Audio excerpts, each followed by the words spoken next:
there, welcome to Farmer's Kitchen, a video series where we talk about storage and cooking tips to make the most of your farm share.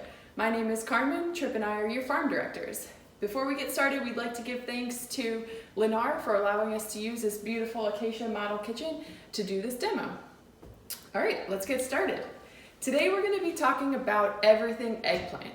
And eggplant is something that we've heard mostly from residents that you either love it or you have no idea what to do with it.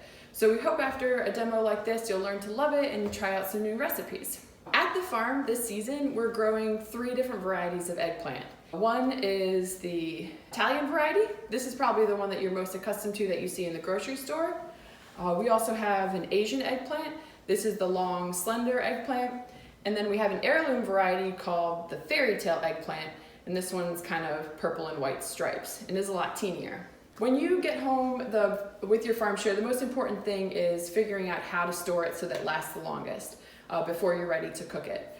And with eggplant in particular, because it's a tropical, it's a heat-loving vegetable, it doesn't like to be cold. So if you were to stick an eggplant just like this directly into your refrigerator without any protection, if your refrigerator, which it most likely is below 50 degrees, then it's going to cause cold damage. And you'll notice that pretty rapidly it'll start to get soft spots and turn brown. To be able to prevent that, you can either store it on your countertop for 2 to 3 days, use it pretty quickly, or you can wrap it lightly in a paper towel and stick it into a Tupperware container. And you want to not seal it completely. You want air to be able to enter and leave the container, and that'll kind of keep it slightly warmer so that it lasts longer. But generally speaking, it's best if you use your eggplant within 2 to 3 days because not everyone has like a wine cellar. That would be a perfect temperature to store the eggplant. All right, so let's talk about fun ways to prepare eggplant. Generally, we love to roast, saute eggplant, and when you're working with it, let's talk about roasting it first. The stem up top, you want to cut it off like that. See, it's a bright green color on the inside. We like to cut off this little woody part on the back. So if you're doing roasted eggplant, there's lots of different ways that you could cook it. Generally, you want to make the slices relatively the same size so that they cook at the same rate. You could use circle rounds that are about 1/2 inch thick, like this. Or you could do more rectangular slices like this. It's also possible to roast it by using smaller, more bite-sized pieces, like bigger chunks. You want to cook it with the cut side up. So all you'll do is take a little bit of olive oil, drizzle it with olive oil, sprinkle it with salt, and put it in your oven on a baking sheet for about 425 for about 15 minutes, give it a flip, and then another 15 minutes. You want it to wait till it gets kind of browned and caramelized. You might have heard about salting eggplant. And back in the day when eggplant varieties weren't as good as they are today, they tended to be extremely bitter. So salting was a technique that people used to kind of extract a lot of that bitterness. It's totally not necessary. You can do it now, but now the varieties that are grown today are bred to not be so bitter. So salting is also helpful if you're going to roast it and you want it to kind of go a little bit more quickly. It helps take water out through the process of osmosis. And it also helps impart a really yummy, creamy, salty texture to it as well. So for that, all you would do is before you go to cook it, you take some salt, leave it on your countertop for 15-20 minutes, and you'll notice that it'll start getting covered in water droplets, and that's the water coming out of the eggplant. You can give it a quick rinse under the sink before you put your seasoning on it and put it into the oven, and that helps make it extra yummy and takes the water out so it cooks more rapidly. All right, so if you're going to saute it, it's really great as a side dish. Use a little bit of olive oil. We love putting soy sauce in with the eggplant pretty much every time we cook it. It behaves much like a sponge, so it's going to soak up any of the flavor of what you're cooking. And it goes really well with curry dishes and chili. So when you saute it, just go ahead and make, again, bite-sized pieces and put some olive oil in your pan and fry it until it gets kind of brown and crispy. So between the 3 different varieties, Italian eggplants are great for Italian dishes, like you would think about eggplant parmesan, because you can make really big fat slices that are really easy for layering. And those are typically breaded and fried before they make the layers, which makes it super delicious. The Asian variety has a little bit thinner skin than the Italian variety. All the skins on these are edible, so don't feel like you need to peel them.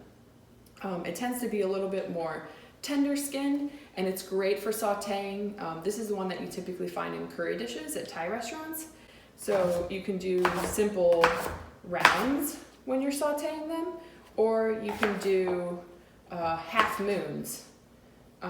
Saute really well. So just basically bite-sized pieces. But it can also be cut up into long, thin pieces. So one of our favorite things to do is make eggplant bacon.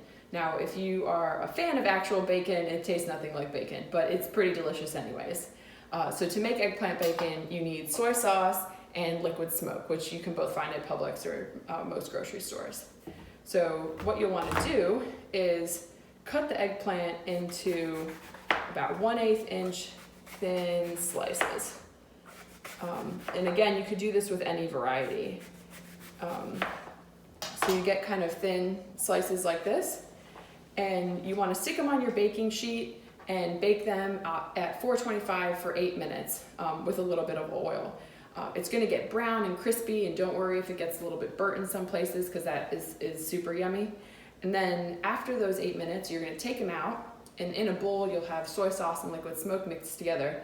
Dip the slices in that mixture, and then put them back on the baking sheet and drop the temperature to 350 and bake for another 3 minutes.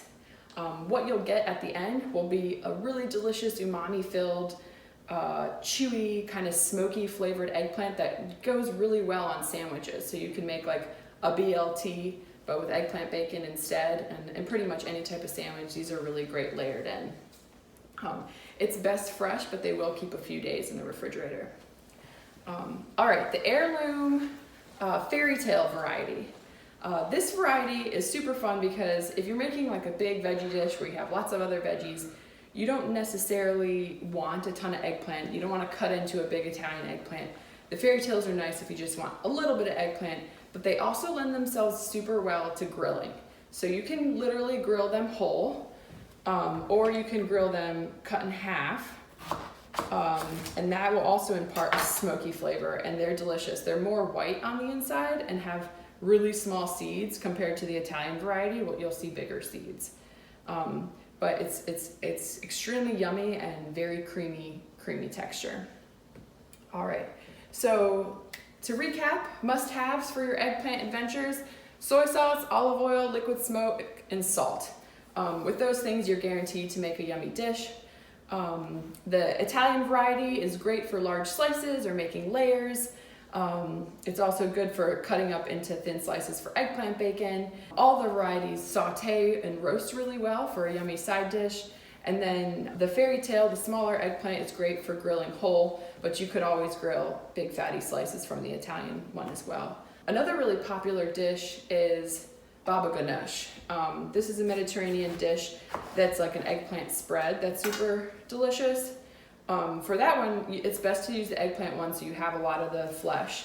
And you coat it with a little bit of olive oil, roast the cut side up until it's brown and kind of crunchy and caramelized.